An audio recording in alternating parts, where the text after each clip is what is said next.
Hello students, आज हम लोग सेट की बात करेंगे।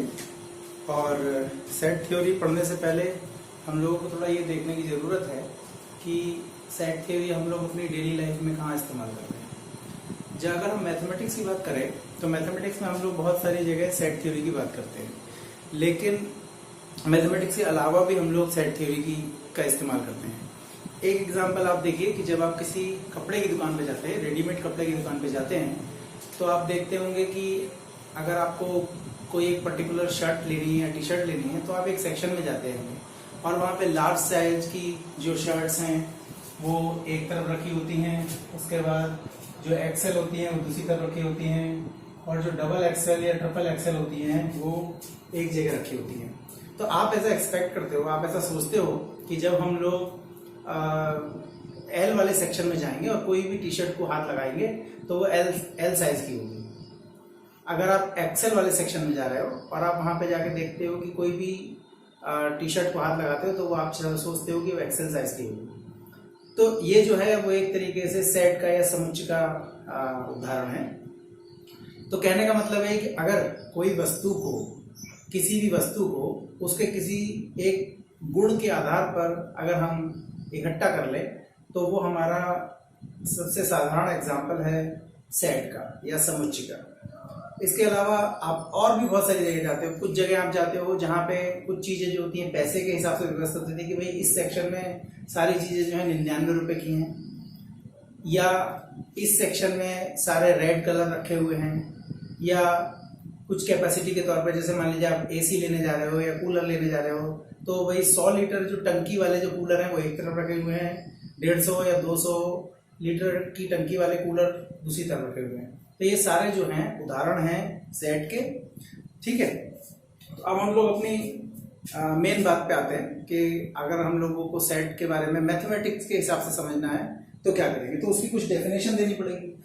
ठीक, ये जो बात अभी बताई गई इसलिए बताई गई जिससे आपको ऐसा लगे कि सेट को पढ़ना हमारे लिए एकदम फालतू नहीं है। सेट जो है हमारी डेली लाइफ में इस्तेमाल हो रहा है। ये अलग बात है कि अभी आप लोग जो सेट थ्योरी का इस्तेमाल करोगे वो ज्यादातर तब इस्तेमाल करोगे जब आप लोग मैथमेटिक्स पढ़ रहे होगे, लेकिन जो भी मैथ के तौर पे आपको पढ़ाया जा रहा है वो कहीं ना कहीं आपकी डेली लाइफ में इस्तेमाल हो रहा है, जो आपको समझ में नहीं आ रहा, दिख नहीं रहा है। तो मैथ पढ़ने का या फिजिक्स पढ़ने का या केमिस्ट्री पढ़ने का एक मतलब ये भी होता है कि हम जो पढ़ रहे हैं उसे अपने आसपास देखें। बहुत सारे उदाहरण हो सकते हैं केमिस्ट्री में। जैसे उदाहरण आप ले सकते हो कि जैसे आप तेल लगा रहे हो, तेल में खुशबू आ रही है तो वो एक एरोमेटिक कंपाउंड है। या आप जब किसी मोड़ पे मुड़ रहे हो तो वहां पे मोड़ पे मुड़ते समय आपकी साइकिल या आपकी बाइक जो है थोड़ी झुक जाती है।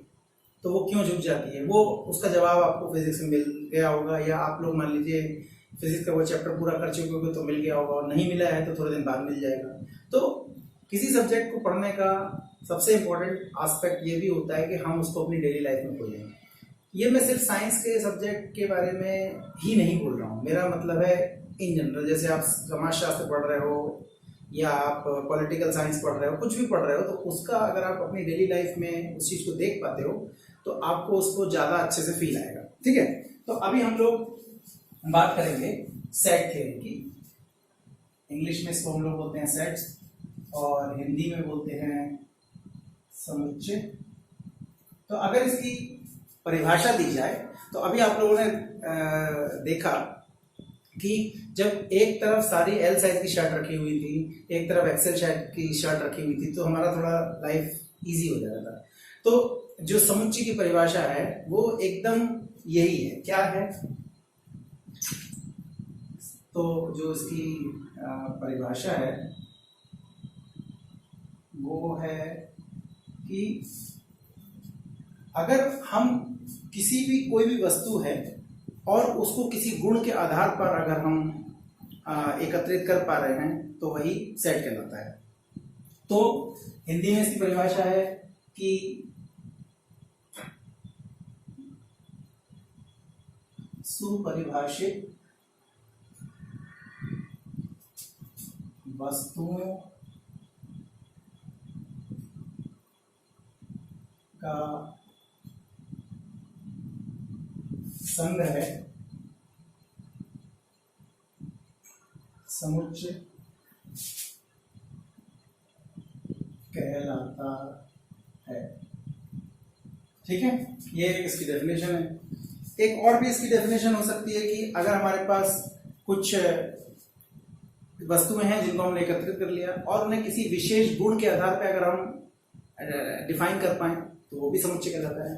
तो यहाँ पे आप देख रहे हो सुपरिभाषित, इंग्लिश में इसको बोलते हैं वेल डिफाइंड, मतलब जिन जिन गुणों को आप एकदम आसानी से और क्लियरली बता पाओ वही आपका समुच्चय। ठीक है,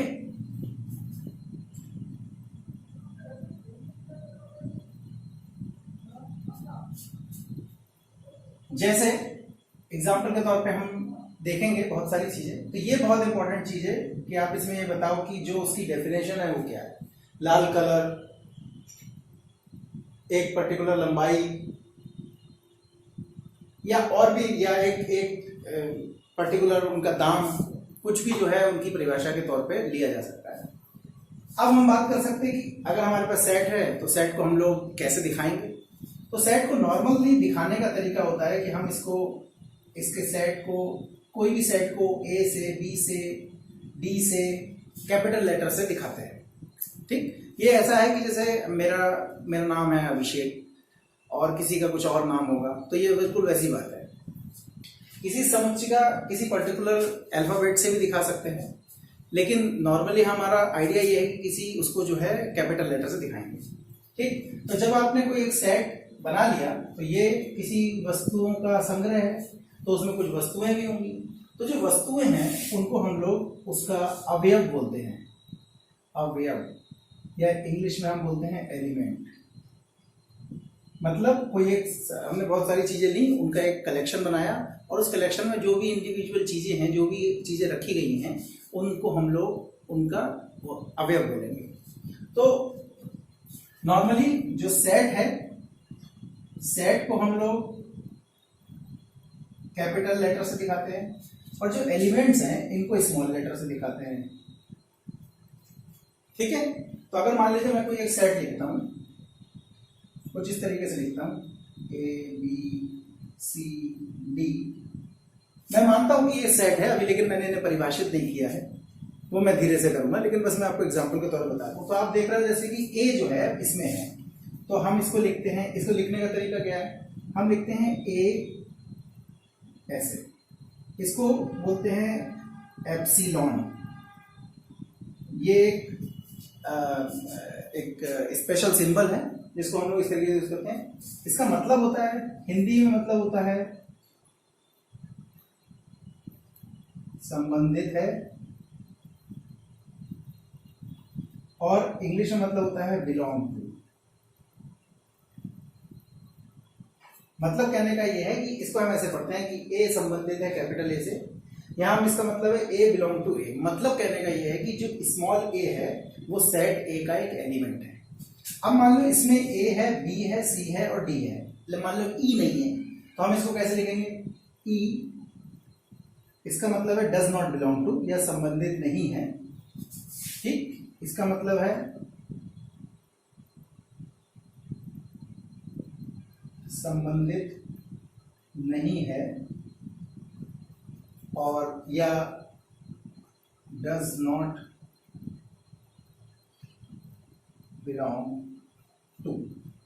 ठीक है, तो ये हमने क्या क्या बात कर ली, डेफिनेशन की बात कर ली, और किस तरीके से उसका रिप्रेजेंटेशन है वो बात कर ली, उसके क्या एलिमेंट हैं, और अगर वो एलिमेंट है तो उसे कैसे लिखेंगे। ए ऐसे लिखेंगे, ए संबंधित है कैपिटल ए से, या ए बिलोंग्स टू ए। ठीक, और अगर वो उसमें एलिमेंट नहीं है तो हम उसे लिखते हैं ई, जैसे एग्जांपल इसमें ई नहीं है तो ई डज नॉट बिलोंग टू ए, और हम इसको लिखते हैं संबंधित नहीं है या डज नॉट बिलोंग टू। ठीक है, ये तो बात हो गई हमारी एकदम सिंपल कि हम इसको कैसे दिखाएं। अब हम कुछ एग्जांपल लेंगे जिससे हमको पता चले कि हम लोग कुछ सेट की बात करेंगे। जैसे कि एक मैंने मान लो ए सेट डिफाइन किया, और इसको मैं क्या बोल रहा हूं कि अंग्रेजी वर्णमाला में स्वरों का समुच्चय। ठीक है, तो अंग्रेजी वर्णमाला में कितने टोटल लेटर होते हैं? टोटल होते हैं 26। उसमें से सिर्फ 5 ही होते हैं जो स्वर होते हैं, बाकी के सारे व्यंजन होते हैं। तो हमसे क्या बोला है? अंग्रेजी वर्णमाला में स्वरों का समुच्चय। तो ये इसका परिभाषा हुई, मतलब हम सिर्फ स्वरों की बात कर रहे हैं और किसी की बात नहीं कर रहे हैं। तो ये अब जो स्वर हैं वो फिक्स हैं, तो ये वेल डिफाइंड हो गया या सुपरिभाषित हो गया। तो इसको हम कैसे लिखेंगे? मैंने बताया था कि इसको ऐसे लिखेंगे और इनको कर्ली ब्रैकेट में लिखते हैं। तो क्या क्या स्वर हो सकते हैं हमारे अंग्रेजी वर्णमाला में? ए, ई, आई, ओ, यू। ठीक है, तो ये हमारे पास एक एग्जांपल हो गया। इसके बाद अगर मैं लिखता हूं बी एक ऐसा सेट है जिसमें कक्षा 12 B1 में अच्छे छात्रों का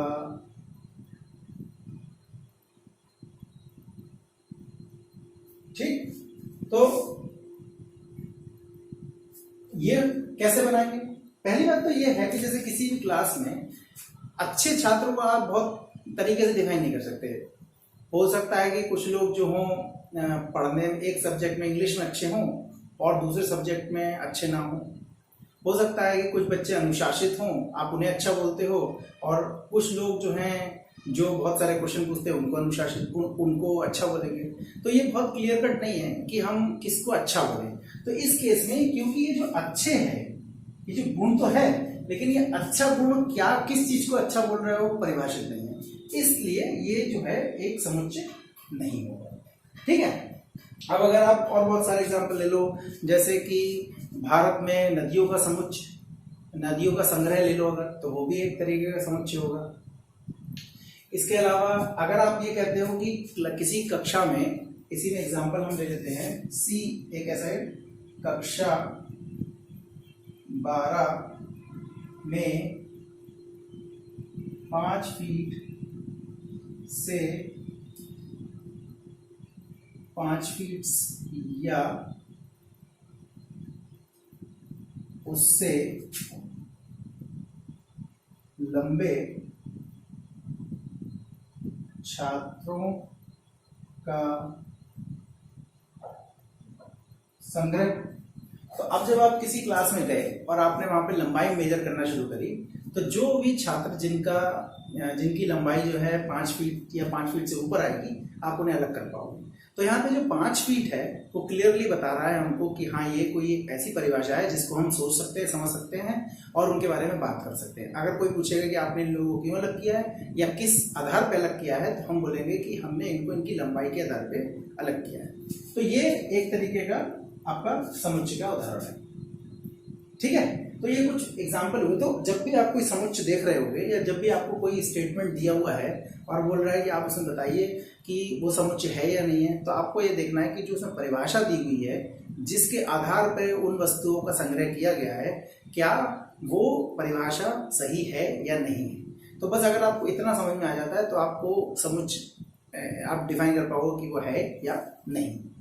ठीक है, अब देखिए आगे इसमें और थोड़ी सी हम लोग बात करते हैं।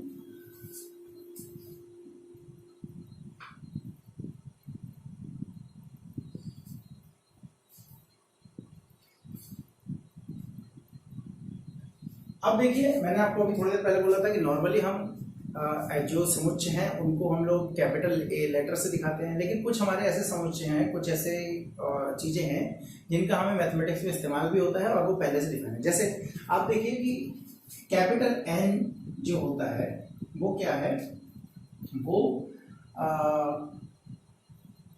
जो आपकी अक्कर संख्याएं हैं, संख्याओं का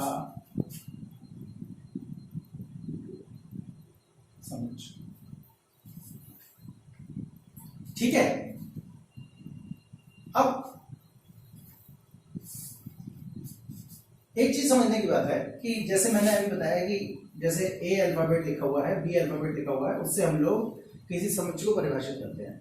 लेकिन हम लोग एक काम और करते हैं कि नॉर्मल जब ए लिखा हुआ है और जब वो सेट की तरीके से लिखा हुआ है तो दोनों में अंतर कैसे करें?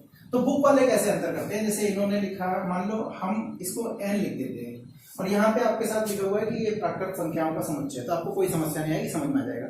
लेकिन अगर मान लो कि दो बार ए लिखा हुआ है तो आपको ये समझ में नहीं आएगा कि ये वाला ए किसी नॉर्मल ए लिखा हुआ है या ये समुच्चय के लिए लिखा हुआ है या किसी सेट के लिए लिखा हुआ है। तो इसका तरीका ये होता है कि हम इसको थोड़ा सा मोटा कर देते हैं। आप किताबों में देखोगे, कुछ किताबों में इसको मोटा किया हुआ है, तो इसको मोटा करने से आपको समझ में आ जाएगा कि ये वाला जो ए लिखा हुआ है ये किसी सेट के लिए लिखा हुआ है और ये वाला जो ए लिखा हुआ है वो नॉर्मल लिखा हुआ है। ठीक, ये जनरल तरीका है। और जब जैसे मैंने आपको एक बार बता दिया तो आपको अब कंफ्यूजन नहीं होगा कि मैंने अगर कहीं एन लिखा है तो वो नॉर्मल एन लिखा है या वो सेट के तौर पर लिखा है। लेकिन इस केस में कोई समस्या नहीं, क्योंकि इस केस में एन को आपने पहले ही बता दिया कि प्राकृतिक संख्याओं का समुच्चय, तो कोई समस्या नहीं, कोई कंफ्यूजन नहीं।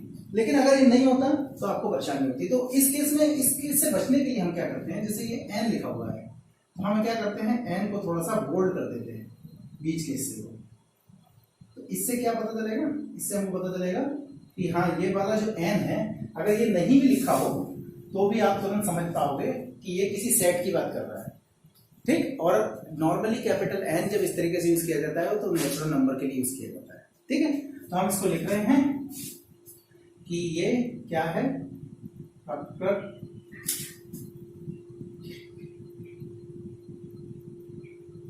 संख्याओं का समुच्चय है। ठीक, यह हम इसे बोलते हैं सेट ऑफ नेचुरल नंबर्स। तो नेचुरल नंबर्स क्या होते हैं? नेचुरल नंबर होते हैं जो 1 से शुरू होते हैं। ठीक, 1 2 3 4 5 एंड सो।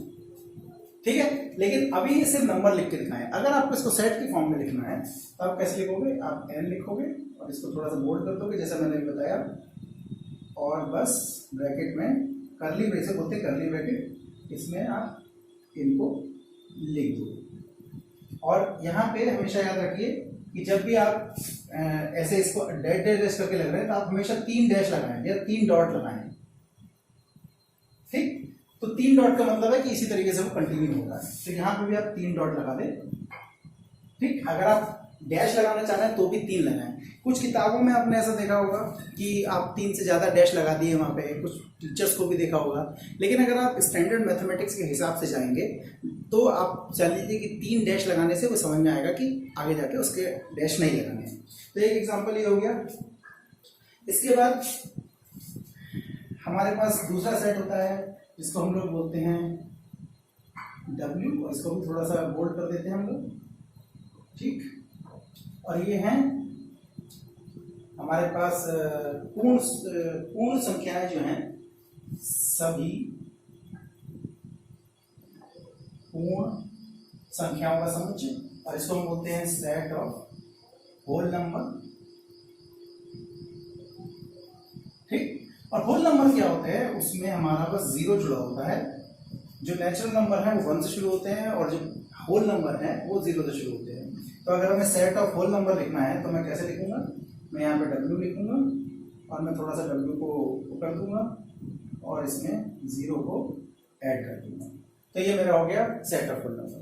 तो आप देख रहे हो कि कुछ ये सेट आपके, जब तक आप मैथमेटिक्स पढ़ते रहोगे ये सेट आपके काम में आते ही रहेंगे। तो हमारे पास हो गया set of natural number, set of whole number. इसके बाद हम बात कर सकते हैं Z।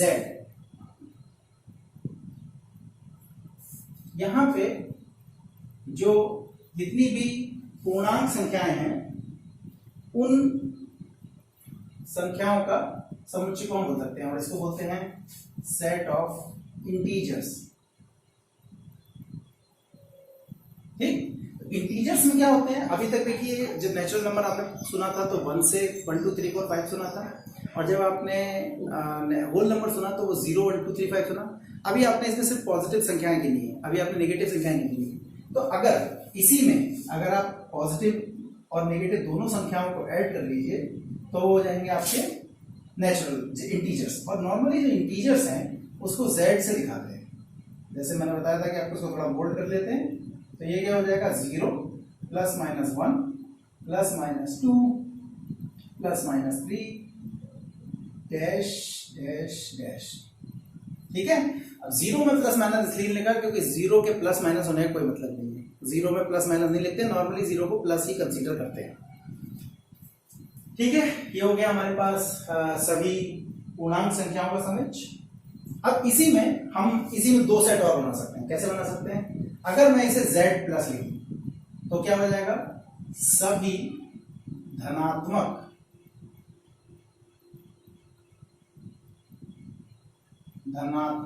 पूर्णांक संख्या, और उनको लिखते हैं z प्लस। इंग्लिश में कैसे लिखेंगे इसके? Set of positive integer. उसके लिए क्या करना पड़ेगा? सिर्फ इसमें जो पॉजिटिव नंबर हैं उनको लेना पड़ेगा। ठीक है, ठीक, तो वो क्या हो जाएंगी? ऐसे करते जाएंगे। नॉर्मली जब प्लस होती है संख्याएं तो प्लस लिखते नहीं है, मान लेते हैं कि वो प्लस है।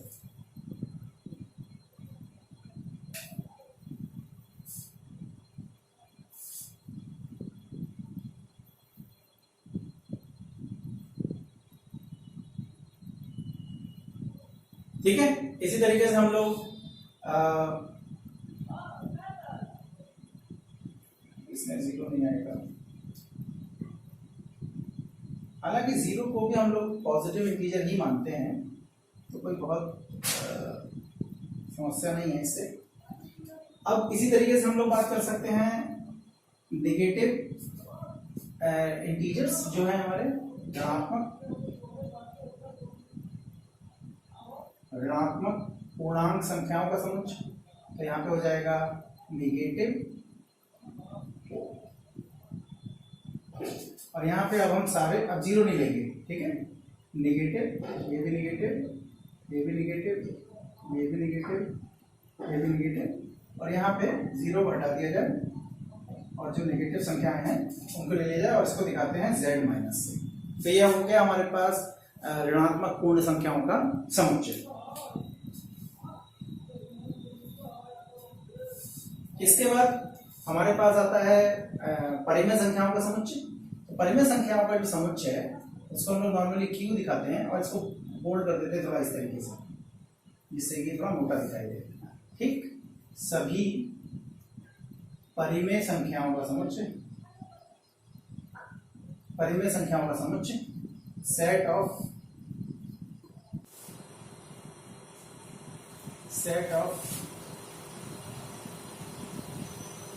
Rational number.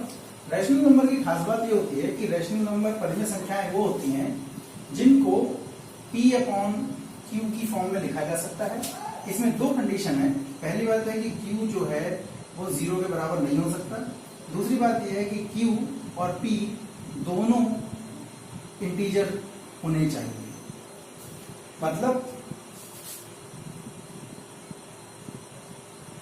क्यों 0 क्यों नहीं हो सकता? क्योंकि मैथमेटिक्स में किसी भी संख्या को अगर आप 0 से डिवाइड करते हैं तो उसकी परिभाषा हमको पता नहीं है। हमको ये नहीं पता है कि किसी नंबर को अगर हम 0 से डिवाइड करेंगे तो वो किस तरीके का रिजल्ट देगा।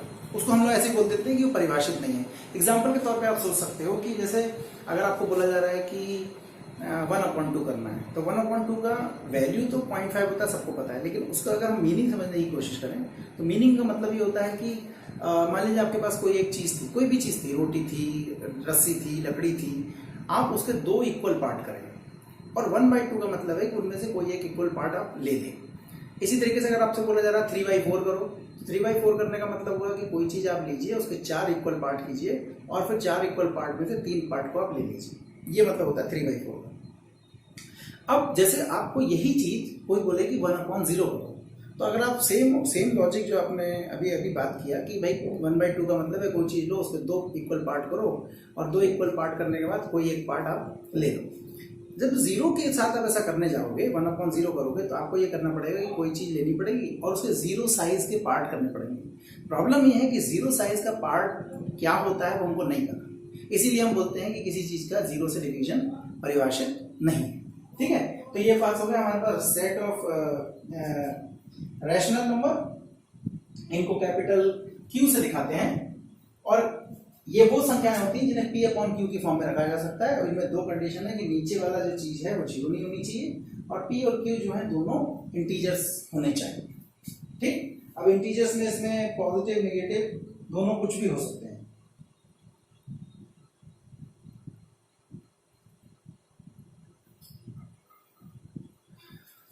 ठीक है, इसके बाद आता है हमारे पास अपरिमेय संख्याएं। ठीक, तो अपरिमेय संख्याओं को नॉर्मली उनके सेट को आई से दिखाते हैं, और परिमेय संख्याएं क्या है, इनको बोलते हैं इर्रेशनल नंबर।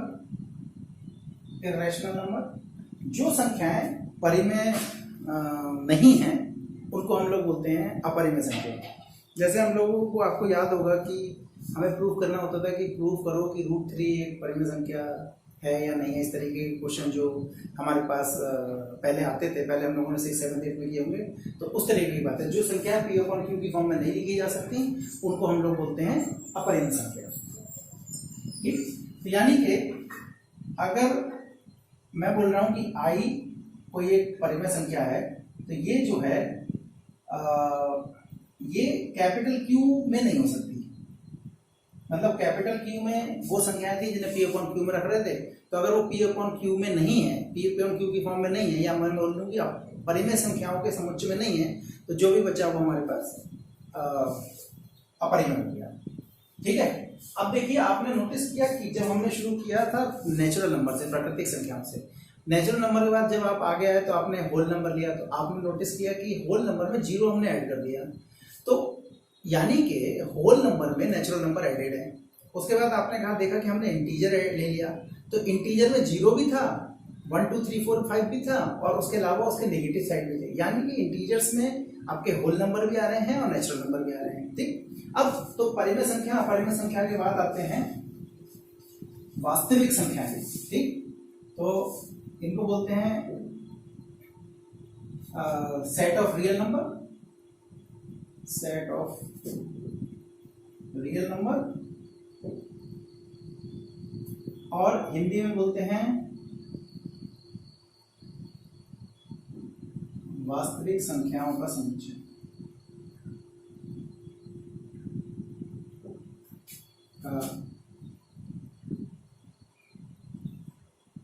तो आप वास्तविक संख्याएं क्या है, जो भी अभी तक हमने देखा, हमने क्या क्या देखा, हमने प्राकृतिक संख्याएं देखी, हमने पूर्ण संख्याएं देखी, हमने पूर्णांक देखे, हमने धनात्मक पूर्णांक देखे, हमने ऋणात्मक पूर्णांक देखे, हमने परिमेय संख्या देखी, अपरिमेय संख्या देखी, ये सारे को अगर मिला लें हम, तो हमारे पास बनता है सेट ऑफ रियल नंबर। तो सेट ऑफ रियल नंबर के लिए आप क्या क्या हो सकता है, आपके पास जो भी मैंने अभी बताया है वो सब हो सकता है। तो क्या क्या, जैसे सेट ऑफ नेचुरल नंबर भी इसमें आएगा, उसके बाद सेट ऑफ होल नंबर भी इसमें आएगा, उसके बाद इंटीजर्स भी आएंगे। अब देखिए, मैं धनात्मक इंटीजर और ऋणात्मक इंटीजर को अलग अलग नहीं लिख रहा हूं, क्योंकि मैं पहले बता चुका हूं, बस वो उसी बात को एक अलग तरीके से कहने का तरीका है। उसमें से अगर कुछ पोर्शन ले लेते हो तो वो धनात्मक हो जाता है, कुछ ले लेते हो ऋणात्मक हो जाता है। इसके बाद आपने देखा कि यहाँ पे आपने परिमेय संख्याएं देखी, और इसके बाद आपने देखा कि अपरिमेय संख्याएं भी इसमें होती हैं। ठीक है, तो ये हो गया सेट ऑफ रियल नंबर। और इन्हें सेट ऑफ रियल नंबर इसलिए भी बोलते हैं क्योंकि हमारी डेली लाइफ में जितनी भी टाइप की संख्याएं हम लोग देखते हैं वो इन सबसे बाहर नहीं जाएंगी, इसलिए हम इनको बोलते हैं वास्तविक संख्याओं का समुच्चय। इसके बाद एक आखिरी है, और उसको हम लोग बोलते हैं सम्मिश्र संख्या या कॉम्प्लेक्स नंबर। तो इसको नॉर्मली हम सी से दिखाते हैं, और इसको थोड़ा जैसे हम बोल्ड कर रहे हैं, इसको भी बोल्ड कर रहे हैं, set of complex number, complex number, और इनको बोलते हैं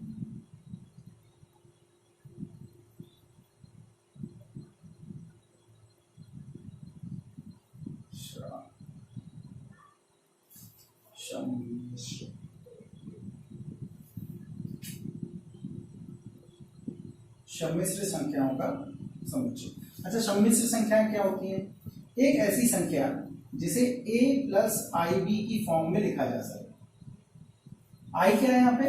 इस आई बेसिकली क्या है? वो है हमारे पास negative under root of unity, उसको आई बोलते हैं और इंग्लिश में इसको बोलते हैं आयोटा। ये अभी आप नहीं पढ़ोगे, जब आप लोग 12th क्लास में पहुंच जाओगे तो एक चैप्टर रहेगा जिसमें आप लोग कॉम्प्लेक्स नंबर भी पढ़ोगे। तो अभी बस आपको समझ लेना है कि जो भी संख्याएं जिनको हम a प्लस आई बी की फॉर्म में लिख सकते हैं उनको कॉम्प्लेक्स नंबर कहते हैं। ये बिल्कुल ऐसा है जैसे आपने देखा कि परिमेय संख्याएं क्या है जिनको हम p अपॉन क्यू की फॉर्म में लिख सकते हैं। इसको ये जो होता है इसको हम लोग बोलते हैं रियल पार्ट, ठीक, या इसको बोलते हैं वास्तविक भाग, और इसको बोलते हैं इमेजिनरी पार्ट या काल्पनिक भाग, ठीक है। तो अब अभी आपने देखा था कि जो रियल नंबर्स थे उसमें सारे नंबर्स आ रहे थे, और मजे की बात है कि कॉम्प्लेक्स नंबर में ये जो इससे पहले आपने सारे नंबर देखे थे वो भी आएंगे। कैसे?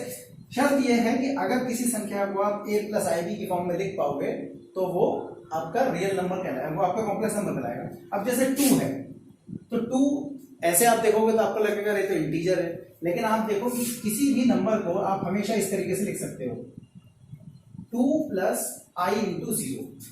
तो ये नंबर को इस 2 को मैं इस तरीके से लिख पा रहा हूं, यानी कि कॉम्प्लेक्स नंबर में भी कॉम्प्लेक्स 2 को भी कॉम्प्लेक्स नंबर की फॉर्म में लिखा जा सकता है। बस इतना फर्क है कि यहाँ पे रियल पार्ट जो है वो 2 है और इमेजिनरी पार्ट 0। तो इस तरीके के जो नंबर होते हैं इसमें इमेजिनरी पार्ट 0 होता है उसको हम लोग बोलते हैं कि ये प्योरली रियल नंबर है, और जिसमें कॉम्प्लेक्स पार्ट होता है रियल पार्ट 0 होता है उसको हम लोग बोलते हैं वो प्योरली इमेजिनरी। ये थोड़ा डिटेल में आप लोग पढ़ोगे, अभी बस बात को समझो। तो इसका मतलब ये हुआ कि कॉम्प्लेक्स नंबर एक ऐसा है जिसमें जितने नंबर अभी तक हमने पढ़े, natural number, whole number, integers, rational number या इर्रेशनल नंबर या रियल नंबर, ये सारे नंबर जो हैं कॉम्प्लेक्स नंबर का पार्ट है। थोड़ा आगे जाएंगे तो और डिटेल में हमको समझ में आएगा, ठीक है। ये हो गया हमारे पास। अब ये हमने बात समझ ली कि भाई एग्जाम्पल के तौर पे कि क्या क्या हो सकते हैं। अच्छा, एक और बात है कि ये जो हमने अभी सीखा ये हमने इसलिए सीखा क्योंकि ये हमको बीच बीच में काम में आते रहेंगे कि सेट ऑफ रियल नंबर और सेट ऑफ कॉम्प्लेक्स नंबर जो भी हैं वो हम लोग काम में आते रहेंगे। अब हम लोग बात करते हैं कि ठीक है हमने ये देख लिया। एक क्विक पॉइंट यहाँ पे आपको बताने के लिए है, जैसे किसी भी सेट को किसी गुणात्मक तौर पे परिभाषित नहीं किया जा सकता। गुणात्मक जैसे हमने बताया कि कोई अमीरी, गरीबी, मोटापा, कालापन, कोई गोरा है, काला है, इस तरीके से आप परिभाषित नहीं कर सकते। ये सब चीजें जो हैं इस बात पर निर्भर करती हैं कि आप किससे तुलना कर रहे हो। तो एक आदमी जो आपके लिए अमीर हो सकता है वो किसी दूसरे व्यक्ति के तुलना में गरीब हो सकता है। तो एक बात मैं आपको क्विकली ये बताना चाहता हूं कि जब भी कोई समुच्चय आप देख रहे हो या सेट देख रहे हो तो उसकी जो परिभाषा है वो गुणात्मक नहीं होना चाहिए जिसमें कुछ उनके कोई गुण के बारे में बात हो, ठीक। तो ये एक इंपॉर्टेंट है। अब बात आ रही है कि अगर हमें एक सेट को लिखना है, ये तो हमने सीख लिया सिंपल की कर्ली ब्रैकेट में एलिमेंट होंगे लिख देंगे, लेकिन सेट का एक्चुअल रिप्रेजेंटेशन क्या है मैथमेटिक्स की फॉर्म में वो हम लोग थोड़ा बात करेंगे। तो सेट को रिप्रेजेंटेशन के लिए 2 तरीके हैं। एक तरीका है जिसे हम लोग बोलते हैं टेबुलर फॉर्म, लिस्टिंग और रोस्टर मेथड। पहला मेथड है इसको हम बोलते हैं तालिका या सारणीबद्ध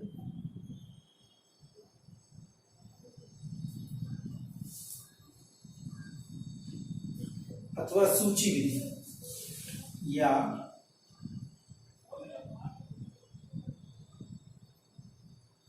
सूची विधि। मतलब ये मेथड जो है इसके बारे में बात हो रही है, इसको बोलते हैं टेबुलर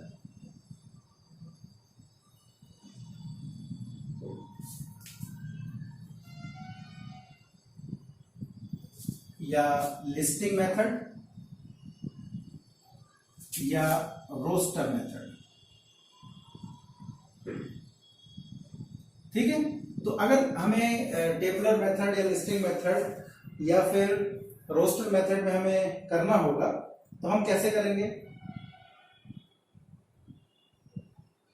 ये जो हम लोग अभी तक कर रहे थे वो बेसिकली एक तरीके से अभी जो हम लोग इतनी देर से लिख रहे थे set of natural number, set of real number, वो यही जो मेथड हम लोग अभी बात कर रहे हैं। इसमें क्या करते हैं, सारे एलिमेंट को लिखते हैं और उनके बीच में एक कॉमा लगाते चले जाते हैं, और जो सारे एलिमेंट हो जाते हैं तो उनको हम लोग एक कर्ली ब्रैकेट में बंद कर देते हैं। ठीक है, तो इसमें बेसिकली मतलब है कि हमको सिर्फ इसको लिख देना है। जैसे एग्जांपल के तौर पे अगर ये लिखा जाए, ये खोजा जाए, ये देखेगा तो आप कैसे लिखेंगे इसको? मान लो कोई जना ये बोल रहा है कि एक समुच्चय है, और वो किस चीज का समुच्चय है? ये 10 से छोटे 10 से छोटी 10 से छोटी प्राकृत संख्याओं का समुच्चय। तो ये हमें किसी ने बताया कि भाई 10 से छोटी संख्याओं का 10 से छोटी प्राकृत संख्याओं का समुच्चय। तो प्राकृत संख्या कहां से शुरू होती है? 1 से। तो 10 से छोटी होंगी तो कितना हो जाएगा? तो बस हमको इनको लिस्ट कर देना है। इसको बोलता है टेबुलर या लिस्टिंग या रोस्टर मेथड, एक ही बात है। तो क्या कर सकते हैं? 1 2 3 4 5 6 7 8 9। ठीक, तो बस हमने ये करना है कि जो उनकी प्रॉपर्टी है उस प्रॉपर्टी के बेसिस पे हमें उनको कर्ली ब्रैकेट के अंदर कॉमा से सेपरेट करके लिख देना है। तो ये हमारा हो गया रोस्टर मेथड। ठीक है, एक चीज इंपॉर्टेंट बात ये है, जैसे कि अगर मान लीजिए आपके पास कोई सेट लिखा हुआ है और यहाँ पे 1 लिखा हुआ है, 2 लिखा हुआ है, 4 लिखा हुआ है, तो आप हमेशा याद रखिए जो सेट में अगर कोई एलिमेंट रिपीट हो रहा है तो उसे रिपीट करके नहीं लिखते हैं, उसको सिंपली एक ही बार लिखते हैं, क्योंकि उसके बार बार लिखने का कोई मतलब नहीं होता है। ठीक, ये एक इंपॉर्टेंट चीज है, इसको याद रख लीजिए आप।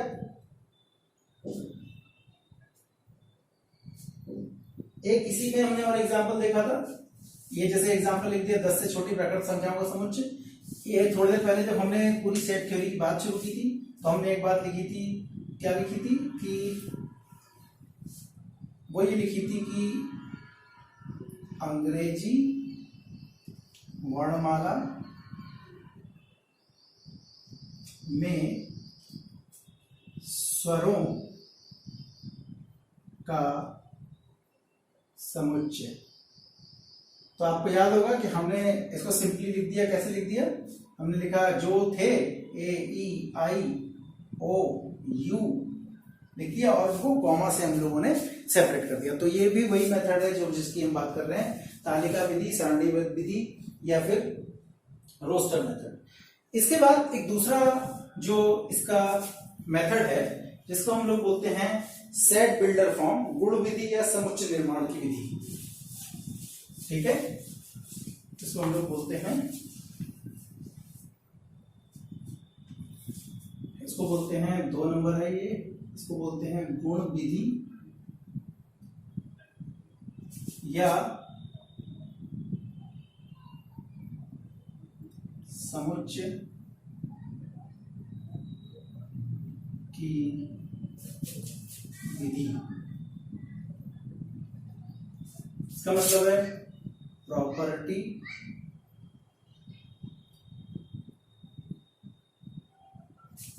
और सेट बिल्डर मेथड। ठीक है, सेट बिल्डर मेथड में हम लोग क्या करते हैं कि सिर्फ उनकी प्रॉपर्टी को लिखते हैं, और उनकी प्रॉपर्टी में लिखते समय हम लोग उनकी पूरी डिटेल नहीं लिखते हैं। अब तो इसका फायदा क्या है, जैसे आपको कोई छोटा सा सेट लिखना हो तो बहुत आसान है, आप जो अपने रोस्टर मेथड है उससे कर सकते हो।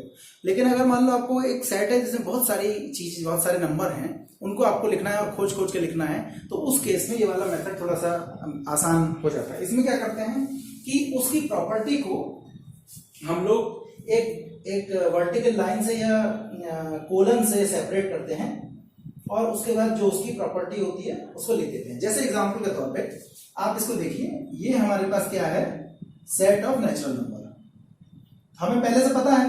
अब हम चाहें तो अगर इसे रोस्टर मेथड से या जो टेबुलर मेथड है या लिस्टिंग मेथड है उससे करना चाहें तो हमें लिखना पड़ेगा 1 2 3 4 5। इसको लिखने का तरीका है कि इसमें जो भी एलिमेंट है उसमें हम x मान लें।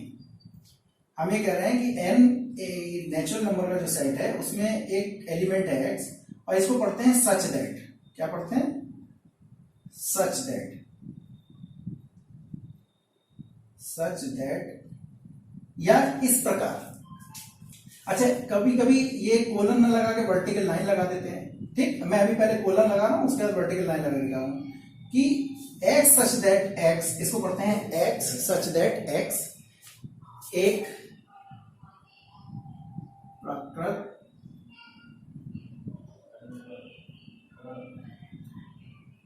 संख्या है। और ऐसे लिख के इस ब्रैकेट को हम लोग बंद कर देते हैं। इसी बात को हम दूसरे तरीके से कैसे लिख सकते हैं? x, ये इसका मीनिंग भी यही है जो यहां पे है, x सच दैट x एक प्राकृत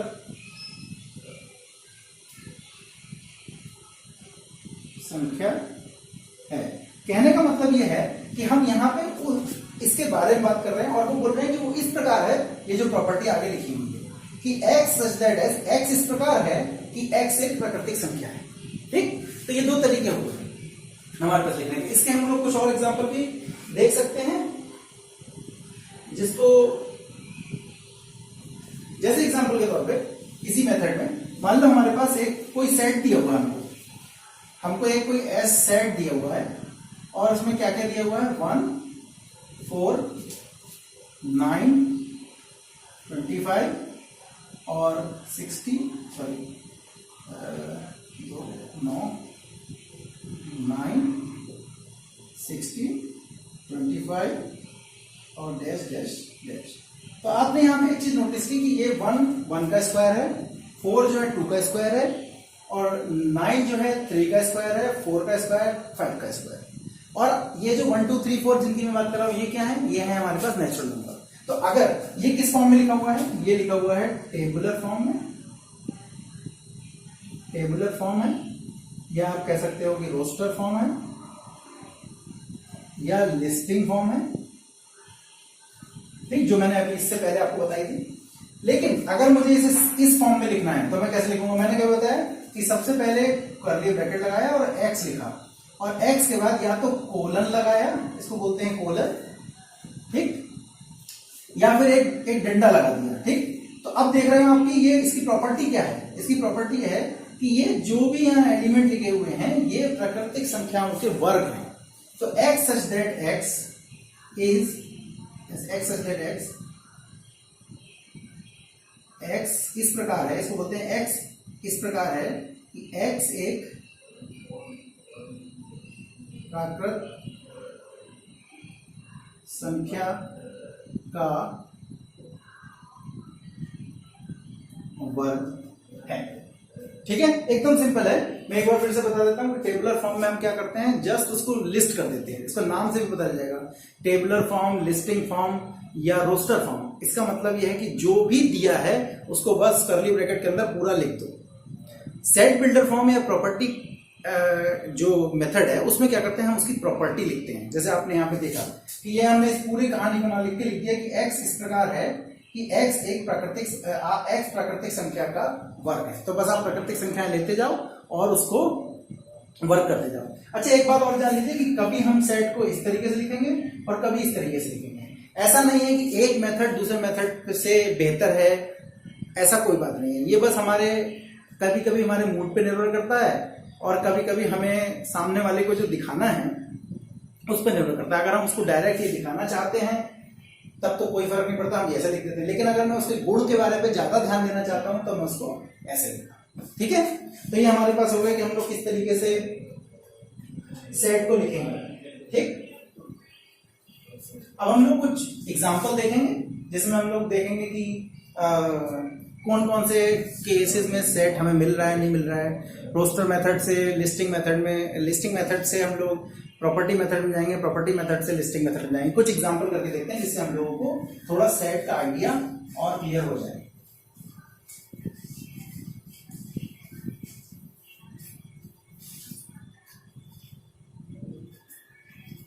तो हमारे पास एक एग्जांपल है, पहले हम लोग कुछ सिंपल एग्जांपल लिख दे रहे हैं। हमसे पूछा जा रहा है कि सभी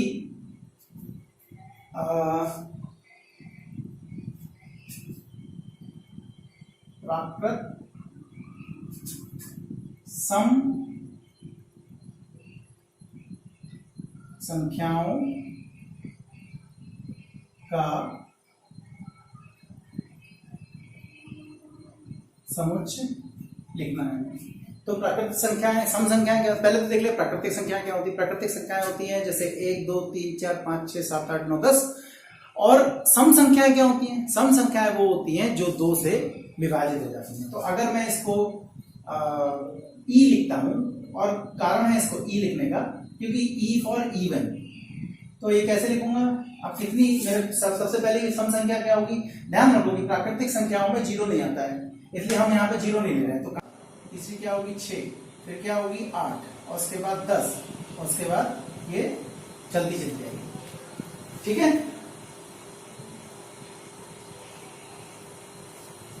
हो गया। उन्होंने बोला सभी प्राकृतिक सम संख्या, तो ये इसका गुण हुआ, सम संख्या होना उसका गुण हुआ। और सम संख्याओं क्या प्रॉपर्टी होती है कि आप उसे 2 से डिवाइड कर सकते हो। इसको अगर आप, ये आपने कौन सा मेथड में लिखा है? या आपने इसको लिस्टिंग, टेबुलर या सेट बिल्डर मेथड में लिखा है। अगर आप इसको लिखना चाहो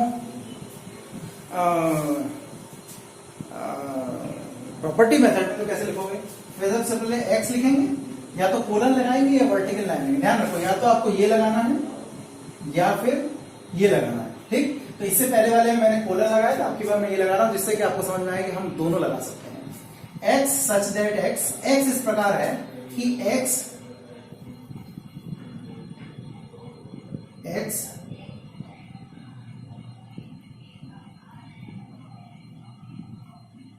एक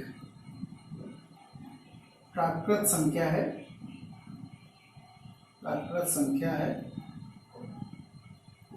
जो 2 से विभाज्य है।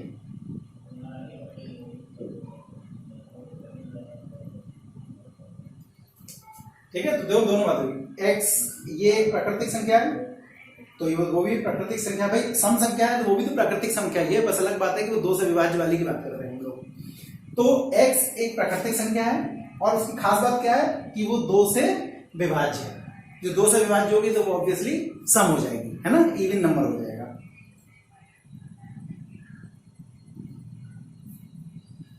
इसके बाद दूसरा एग्जांपल हम ले सकते हैं। तो हम ये, मैं आपको इसलिए करके दिखा रहा हूं कि आपको समझ में आएगा। अच्छा, ये लिखना और ये लिखने में कुछ कलाकारी नहीं है, बस आपको बात को समझ लेना है और उस बात को वहां पे लिख देना है। ठीक है, तो इसको मैं मिटाता हूं और हमारे पास एक दूसरा एग्जांपल है, उसको लेता हूं। और वो दूसरा एग्जांपल है कि हमें 6 और 14 के बीच सभी विषम धनात्मक संख्याओं को लिखनी है। क्वेश्चन है 6 तथा 14 के बीच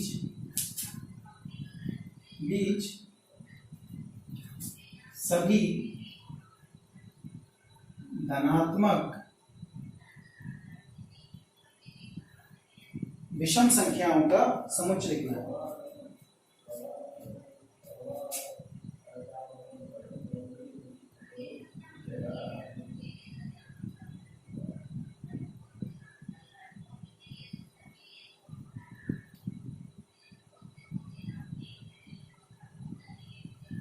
अब देखो, अगर आपको ऑड नंबर लिखना है तो मैं इसे ऑड लिख दे रहा हूं ओ, और मैं कैसे लिखूंगा? 6 तथा 14 के बीच। देखो ध्यान से सुनने की जरूरत है कि 6 तथा 14 के बीच, मतलब वो 6 की बात नहीं कर रहा है और 14 की बात नहीं कर रहा है। ठीक, अगर वो 6 और 14 दोनों को मिलाने की बात कर रहा होता तो हम लिखते हैं। और वैसे भी 6 जो है आपका, आप जानते हो कि वो सम संख्या है, 14 सम संख्या है, तो उसे हम लेना नहीं है हमको। तो 6 के पहले क्या आता है? विषम संख्या 7, उसके बाद 8 नहीं हो सकता तो आया 9, उसके बाद 10 नहीं हो सकता उसके बाद आया 11, उसके बाद 12 नहीं हो सकता तो आया 13। ठीक, तो ये 6 और 7 के बीच सारी विषम संख्याएं, और धनात्मक तो है क्योंकि 6 और 14 दोनों धनात्मक है, तो वो कहने की जरूरत नहीं है, वो ऑलरेडी है उसमें। ये हमने कौन सा मेथड लिखा? ये हमने लिखा टेबुलर मेथड, टेबुलर मेथड या लिस्टिंग मेथड या रोस्टर मेथड। ठीक है, अगर मैं इसी को सेट बिल्ड ये प्रॉपर्टी मेथड से लिखूंगा तो कैसे लिखूंगा? फिर से वो लिखूंगा x, और अब की बार मैं कोलन यूज करूंगा, पिछली बार मैंने डंडा यूज किया था। ये मैं बार बार इसलिए कर रहा हूं जिससे आपको ये बात समझ में आ जाए कि हम कोलन और डंडे को साथ साथ इस्तेमाल कर सकते हैं। एक बार कोलन चाहे कर लें चाहे डंडा कर लें। तो x इस तरीके से है कि x 6 से बड़ा है और 14 से छोटा है। एक तो प्रॉपर्टी इसकी है कि x जो है 6 और 14 के बीच में होना चाहिए। आप देखिए मैंने यहाँ पे इसमें ये हटा दिया इसलिए क्योंकि 6 को नहीं ले सकते। ठीक, क्योंकि ये x जो है वो ये प्रॉपर्टी है, ना कि ये जो दिया हुआ है वो प्रॉपर्टी है, तो इसलिए इसको हटा दिया, क्योंकि x कभी भी 6 के बराबर नहीं चाहिए हमें, क्योंकि हमें विषम संख्या चाहिए। और इसीलिए यहाँ पे मैंने लगा तथा x 2 से अविभाज्य है, अविभाज्य। ठीक है, तो ये हमारा कौन सा हो गया? ये हमारा हो गया सेट बिल्डर फॉर्म।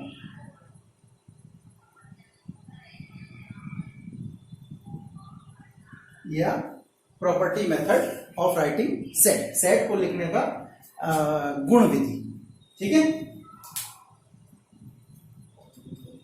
और कुछ एग्जांपल ले लेते हैं हम लोग, ये बात समझ में आ गई होगी। अब हम लोग क्या करेंगे, पहले वो एग्जांपल लेंगे जिनको हम लोग सिंबॉलिक फॉर्म में लिखना चाहते हैं। तो जैसे मान लो कि हमारे को एक सेट दिया हुआ है, अब हम उल्टा कर रहे हैं। अभी तक क्या हो रहा था, हमको कोई सेट के बारे में बताया हुआ था, उस सेट को हम अपने नॉर्मल लिस्टिंग मेथड में लिख रहे थे, और उसके बाद ही हम उसी चीज को हम लोग सेट बिल्डर फॉर्म में भी लिख के दिखा रहे थे। अब हमें एक सेट दिया हुआ है और उसको हमें सेट बिल्डर फॉर्म में लिखना है। जैसे एक सेट दिया हुआ है हमको, a इज इक्वल टू 1 2 3 4 5 6, ये हमको एक सेट दिया हुआ है, 7 तक दिया हुआ है, 7 तक दिया हुआ है। अब अगर मुझे इसे सेट बिल्डर फॉर्म में लिखना तो कैसे लिखूंगा? मैं देख रहा हूं 1 2 3 4 5 6 7 क्या है? नेचुरल नंबर है। ठीक है, 0 नहीं है, इसलिए हम बात कर रहे हैं x। तो 1 2 3 4, तो अगर मुझे इसे सेट बिल्डर फॉर्म में लिखना होगा तो x सच दैट x एक प्राकृत संख्या है। और एक और खास बात है, सारी प्राकृतिक संख्या नहीं, ये 7 तक है, यानी कि 8 से छोटी है। तो आप लिख सकते हो कि 1 is equal to less than x and less than 8। ये दोनों बातें आपको लिखनी पड़ेगी। तो दोनों बातों के लिए x एक प्राकृतिक संख्या हो गई, इसके अलावा x जो है 1 से बड़ा है या बराबर है और 8 से छोटा है। ठीक है, आप देख रहे हो क्योंकि 7 तक दिया है इसलिए हम लोग इसको ऐसे लिख रहे हैं। इसके बाद एक दूसरा हम लोग और सेट ले सकते हैं जिसमें हमारे पास हमें दिया हुआ है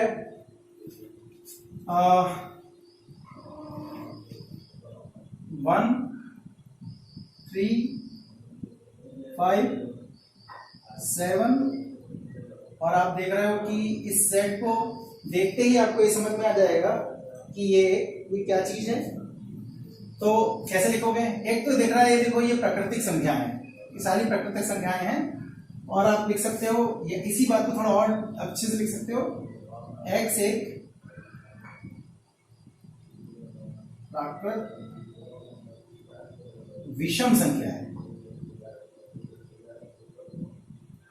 तो यहां पे आप ध्यान दीजिए कि आप हर बार उसकी किसी गुण के बारे में बात कर रहे हो, आप उसकी अंदर की डिटेल की बात नहीं कर रहे हो कि उसमें कितने एलिमेंट है, ये सब बात नहीं कर रहे हो। इसका एक और ये भी होता है कि इसमें ये पता नहीं चल पा रहा है कितने एलिमेंट हैं, ये कहां तक जा रहा है। लेकिन जो अगर आपके पास सेट, जैसे इससे पहले वाला जो एग्जांपल था जिसमें हम लोगों ने देखा था कि वो 7 तक लिखा हुआ था, हमें समझ में आ रहा है कि उसमें कितने एलिमेंट है, 1 2 3 4 5 6 7। अब अगर उसकी प्रॉपर्टी के फॉर्म में लिखा तो बात तो वही है, उसमें कोई अंतर तो आया नहीं, लेकिन अगर आपको ये देखना हो कि इसमें कितने एलिमेंट है तो एक बार आपको उसको उसी फॉर्म में लिखना पड़ेगा। ठीक है, तो ये हो गया x एक प्राकृतिक विषम संख्या है। ठीक है, तो ये कुछ हमारे पास एग्जाम्पल हुए जिसमें हम लोग सेट के बारे में बात किए। अगले लेक्चर में हम लोग सेट की कुछ और ऑपरेशंस की बात करेंगे कि सेट के साथ और क्या क्या किया जा सकता है या कितने तरीके के सेट होते हैं और उनके क्या क्या प्रॉपर्टीज होती हैं। अगले लेक्चर के लिए हम लोग वो बात करेंगे। ठीक है, तो आप लोग ये कर सकते हो कि आप लोगों को जो क्वेश्चन समझ में नहीं आ रहा है वो आप क्वेश्चन जो है कमेंट में डाल सकते हो। उसके अलावा मैं एक टेलीग्राम चैनल बनाने वाला हूं जिसमें आप अपने क्वेश्चन पोस्ट कर सकते हो, लेकिन क्वेश्चन पोस्ट करने से पहले आप लोगों को ये ध्यान देने की जरूरत है कि आपने कुछ क्वेश्चंस अपने से किए हों, क्योंकि आपका क्वेश्चन देख के मुझे समझ में आ जाएगा कि आप जबरदस्ती क्वेश्चन पूछ रहे हो या आपका सही में डाउट है। और अगर आपने लेक्चर ध्यान से समझा है, बात को ठीक से सुना है, तो आपका कोई क्वेश्चन ऐसा नहीं होगा इस लेवल तक जो फंसे। तो आप लोग चैनल में अपने क्वेश्चन को डिस्कस कर लो, मुझे भेज दो, जो भी आपको समझ में नहीं आ रहा है मैं उसका जवाब दे दूंगा। और अपना जो अगर आपको प्रॉब्लम हुआ है, कुछ आपको लगा कि मेरे एक्सप्लेनेशन में कुछ आपको समझ में नहीं आया, तो भी आप एक काम कर सकते हो, कमेंट सेक्शन में बता सकते हो कि क्या पोर्शन आपको अच्छा लगा और क्या पोर्शन आपको अच्छा नहीं लगा। और इस चैनल का पर्पस सिर्फ इतना ही है कि आप जो भी मेरे लेक्चर हैं, जो लोग भी यूपी बोर्ड से पढ़ रहे हैं, उन लोगों को आप जितना भेज सकते हैं उनको भेज दीजिए, जिससे कि ज़्यादा से ज़्यादा लोगों का इससे फ़ायदा हो जाए। ठीक है, बाकी फिर हम लोग नेक्स्ट लेक्चर में मिलते हैं। चलो बाय बाय।